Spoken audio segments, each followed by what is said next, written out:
GKFX Prime presents the Market Analysis Webinar. Hello everybody, hello, welcome back once again. Hello traders, my name is Dima. We have even more high probability trade opportunities this week for you. Thank you very much for joining me and good to have you here. Let's see what the markets give us this week. As ever, you know the drill, you know how I do it here every week for you. Beginning of the week, going to go through the calendar and look at what the charts are showing us and how they play their poker hand and see what we can really capitalize on what the market is showing us and go with the flow, pick out the highest probability trade opportunities, manage our risk and let things play out. Okay, let's begin as ever with the calendar for the week. If you've got any questions, comment down below, click like if you like what you see, and let's get going with what we've got for this week. As always, so we're gonna start with Monday. We've got a bank holiday on Monday. As usual, Monday's a quiet day. And going to Tuesday, we have manufacturing PMI on euro, pound and dollar. On Wednesday, we have a big one for the New Zealand dollar, the rate announcement and the statement. That's early in the day. Then we've got on the pound, the CPI numbers, and on the pound from the Bank of England, a speech there. So one to watch out for on the pound on Wednesday. Then on the same day, we've got the Treasury speech by Janet Yellen, and then later after that FOMC. So these will be big ones.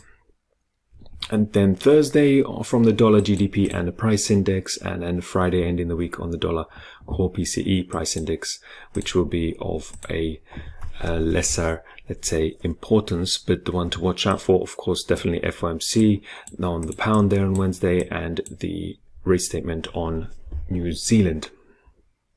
And then a little bit less so on Tuesday, these PMI numbers. Okay, right. Let's see what we've got in the charts. As always, what I've got is a selection of a few pairs here, a few charts, and let's have a look at what we've got and analyze this together based on what we see. Let's begin, as always, with the big ones, the major ones to look out for this week. Gonna look at euro dollar. Let's begin with that, the biggest one of them all, which, well, most popular, I would say, probably amongst traders. Okay, here's what we've got for this week. Clearly bullish momentum overall, bullishness. However, on the weekly, we have this turnaround. The last 2 weeks ended up bearish. Last week was bearish, and we looks like we will continue that, at least for this week, at least for the time being, continuing on the bearishness from last week. And well, where do we see it likely heading to? Well, of course, the low of the current week, and then possibly a little bit lower down into the next level. So we've got about 50 pips away and about 150 pips away. So we are in bullishness, in a bullish environment. So let's be mindful of the fact that we may not get that a lot of movement here, let's say, or a smooth movement. It may be a quick one because we may have a swing being formed to continue higher. So let's just keep that in mind, keep that picture in our head in terms of probabilities. And now let's go down some time frames. You can see that the market has been clearly bearish. It's forming this kind of channel, clear lower lows and lower highs. And now where do we see the market going next, and what is more likely to evolve? Well, first of all, before we get to this level, let me just mark out the clear swing low over here. So that will be another midway point. So these two are the more likely targets, and that one is less likely here because it is further away. So let's see what happens. We're already extended down. We're at coming down to a cheaper price. Now, where do we go from here? Well, what I can see here is this level to look for that we are possibly forming a swing on, with this obvious high being the invalidation point, the point where the market may change its behavior, break this structure, and we may go back to the upside. So far that is not happening, and if we get a swing here, then I would like to see a continuation to the downside. Obviously it's a little bit touch early here because it's just the beginning of the week. However, this is what I would like to see as a continuation of this trend, unless we have a break of this high, and therefore if that happens, then I'm going to reconsider, reevaluate, because, well, this downtrend will be broken. And if we get that continuation here right at the beginning of the week, then here's the first area we'll be watching for, the low of last week, and then this swing over here. That is the euro dollar and continued bullishness on the dollar from last week. Let me just now go on to another major pair. We've got dollar yen, so bear in mind bullishness on the dollar, bearishness on euro for the short term at the time being. Let's have a look on the weekly again. This is one we've been looking at, and we have reached the first target here that I pointed out last time, and here's the second one. So now we have completed that. We've got to see that clear bullish week last week, breaking the high and continuation higher. Here's that next target, 139.45. we can call it 139.5 just to make it easier, and then possibly the next target higher. And you can see that on the monthly we have had what looks like this possible swing and heading a bit higher. Let's now go to the lower time frame. Once again, we have this area right here. So yeah, we have this area here as the level to look out for, and it looks like we are having a rejection on that level. If we get a break of the short-term level, short-term high I should say here, on the lower time frame, and we continue higher, we get a price action, then the next target I'll be looking at is this level right here that I drew out earlier that you just saw here, 139.5. Let's just move this here. If we have that continuation, and obviously last week's high will be the first reference point. If we reach there, by the time we get there, that's about 65 pips away. All right, let's just delete these. We no longer need that. We didn't reach there last week. We just headed higher as expected, bullish. So that is the dollar yen continuing, at least in the short term, with that bullishness. Let me now move on to another one.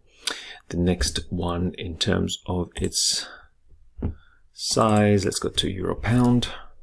So euro pound on the weekly, another one we've been watching for to drop into this zone, which we have done now.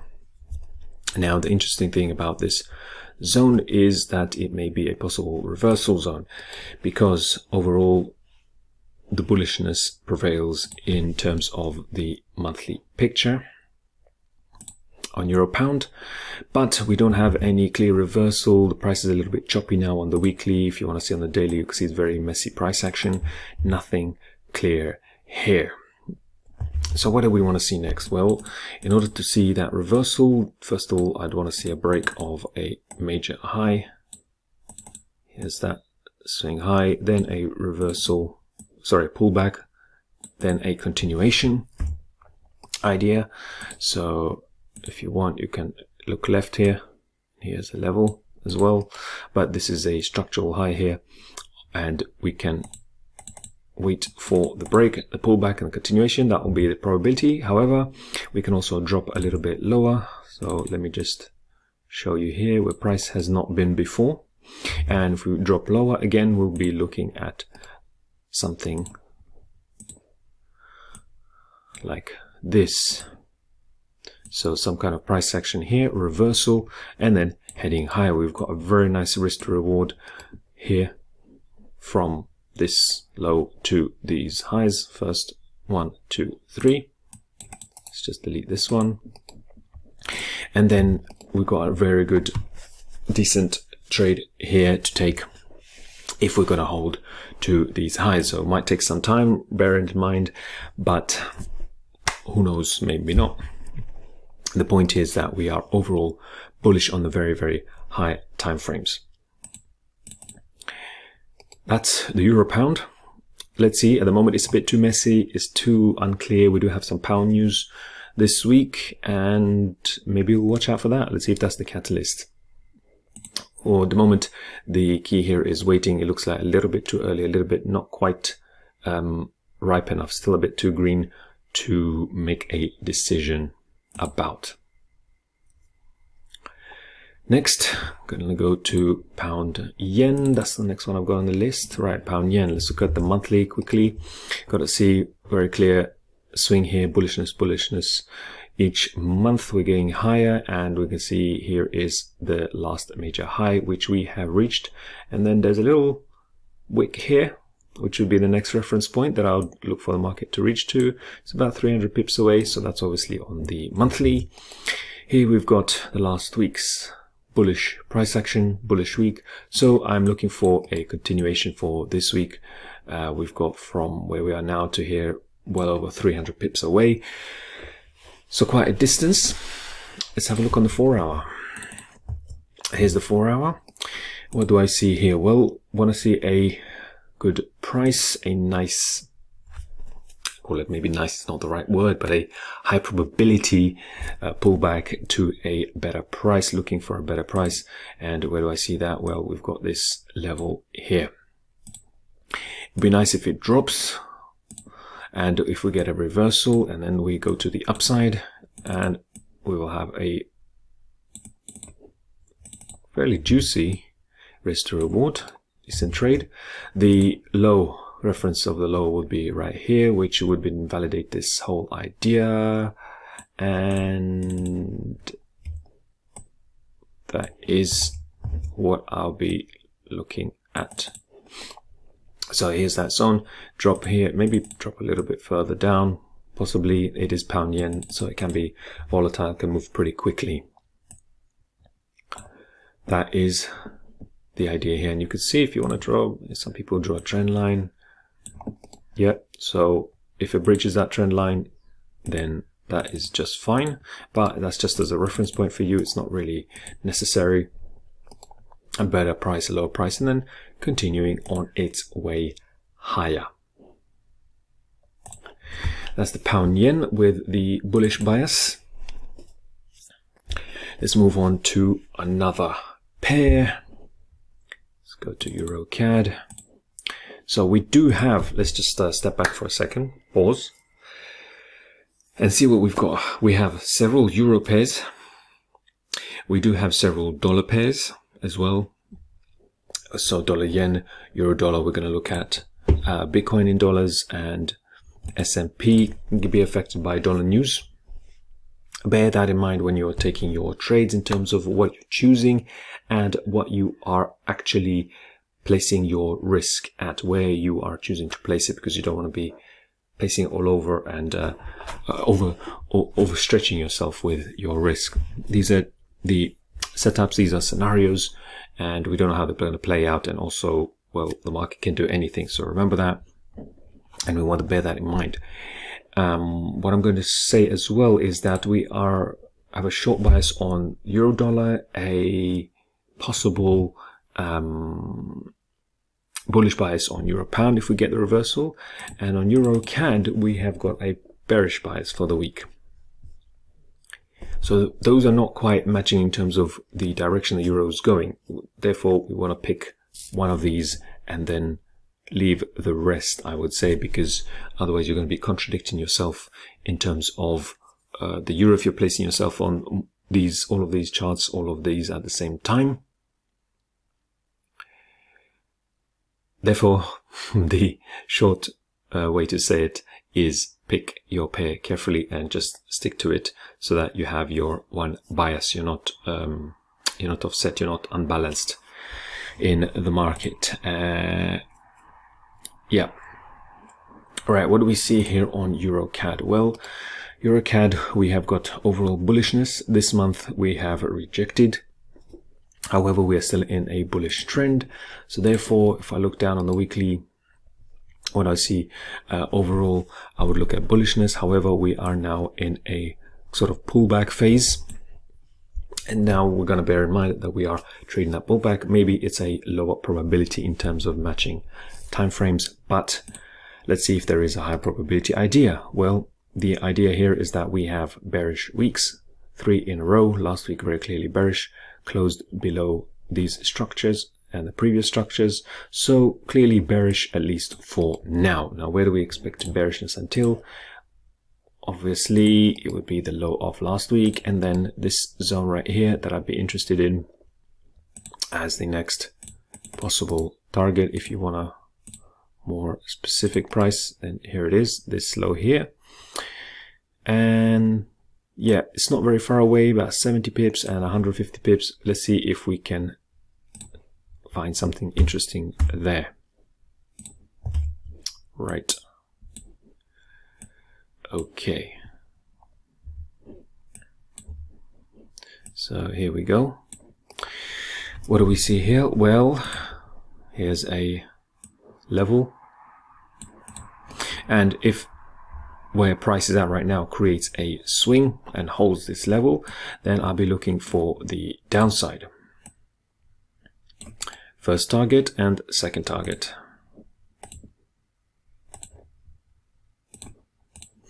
There you go. So that's the continued bearishness based on the weekly, also based on the daily, and on the 4-hour we still have lower lows, lower highs, this clear swings. Okay, and in fact we have this clear low here, so we can have another reference point, which would be this low down here. That will be a first point of call for the EURCAD. Let's see if we actually get a reversal, and if we don't and we breach this swing high, then I'll be reevaluating, step aside, leave the EURCAD alone, and simply just wait until we get a clearer picture of what it wants to do.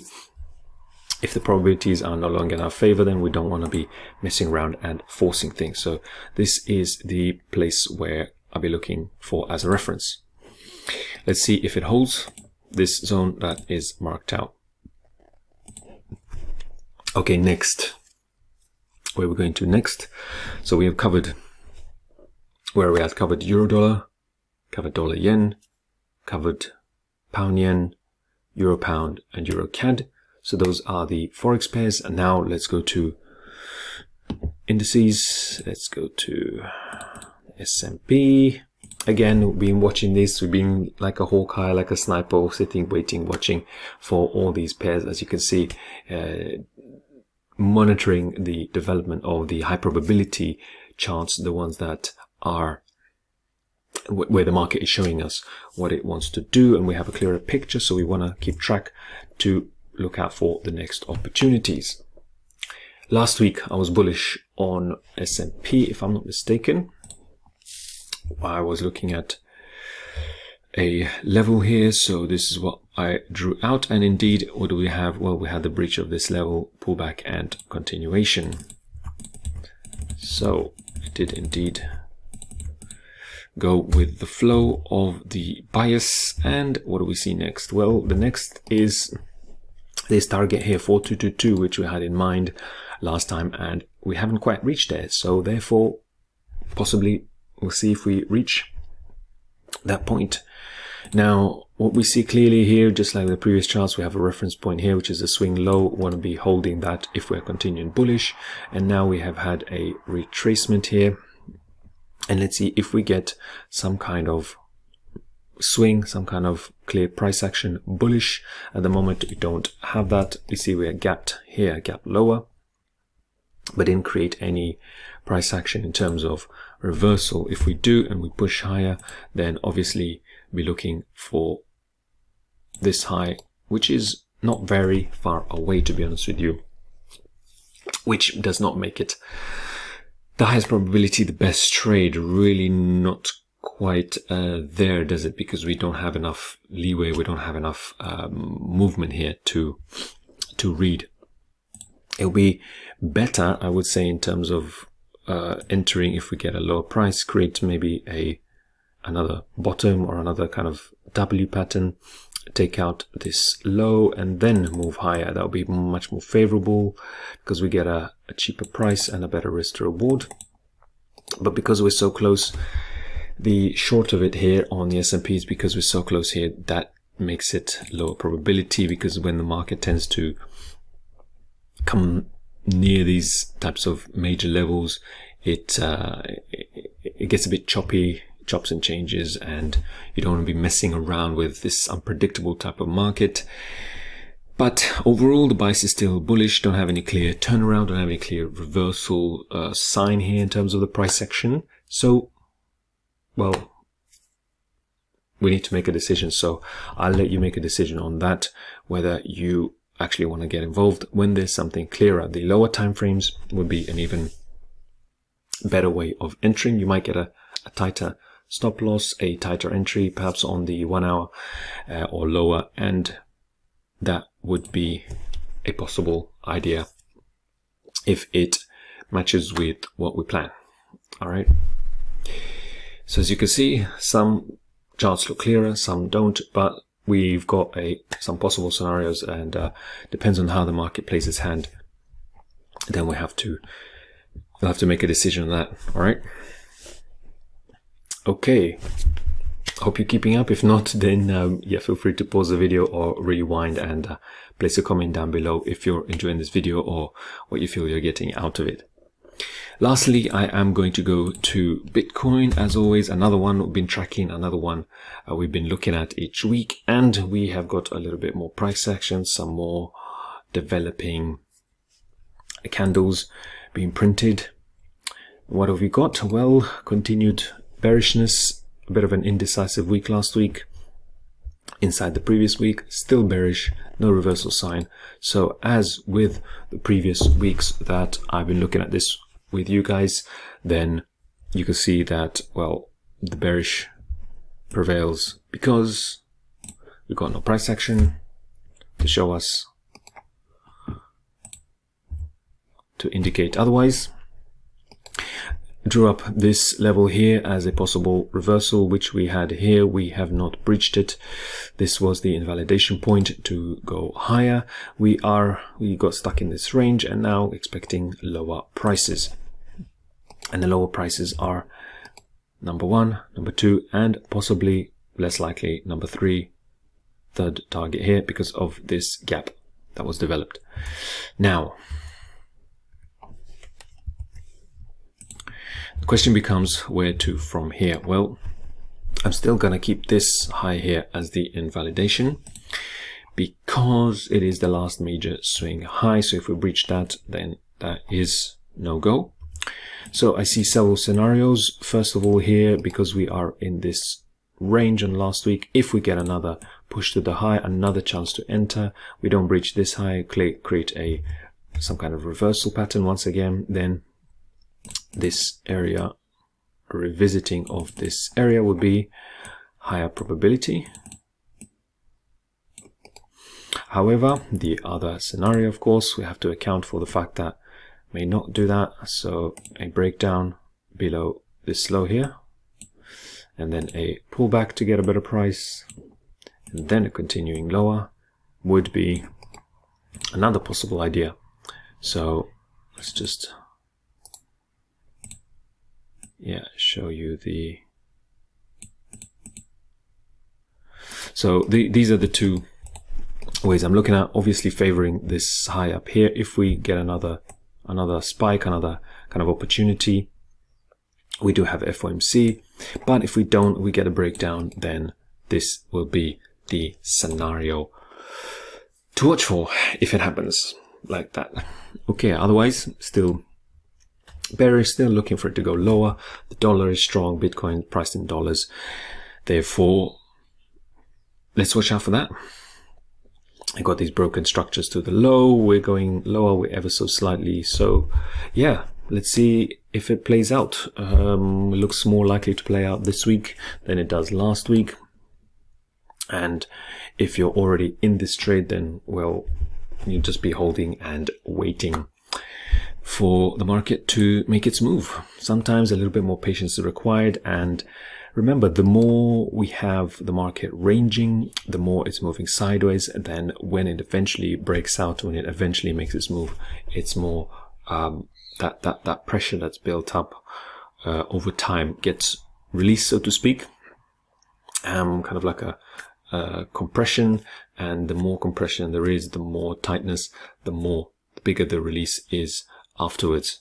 So a little bit of patience sometimes is required, and let's wait and see if we get that. So that's Bitcoin. That leaves the last of the shortlist for this week. All right, so thanks guys, thanks for watching, and hope that helps you look at the markets a little bit clearer this week. As always, gonna give you another video next week. There's always going to be more in the market, so have a good trading week, manage your risk as always, and pick your setup carefully. Doesn't mean that because we've got all these charts, you have to trade them all at the same time, or even look at all of them at the same time. Pick yours according to probabilities, right? It's playing the long game.